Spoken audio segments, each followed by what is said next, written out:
Nous ne sommes pas à Moscou, mais bien à Istanbul. Dans les rues de la capitale économique turque, le russe est à l'honneur dans les vitrines des magasins.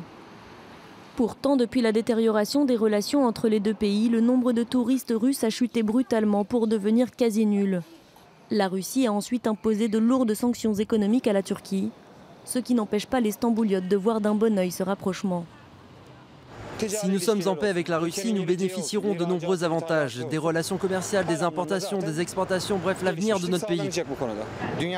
La plus grande puissance mondiale, c'est les États-Unis et la Russie ensuite. Ils sont rivaux, mais j'aimerais être du côté des Russes. C'est mon opinion. Je veux qu'on ait de bonnes relations avec la Russie. C'est un pas en avant qui a été réalisé par Recep Tayyip Erdogan. Les 7 mois de froid diplomatique et commercial entre Moscou et Ankara ont laissé des traces. Aucun voyage organisé en Turquie par un tour opérateur russe pendant cette période et un important embargo des produits issus de l'agriculture turque. Ankara importe plus de la moitié du gaz de Russie.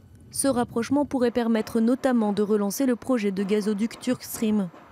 Annoncé par Vladimir Poutine en décembre 2014, ce projet devait faire de la Turquie un important pays de transit pour le gaz russe en Europe.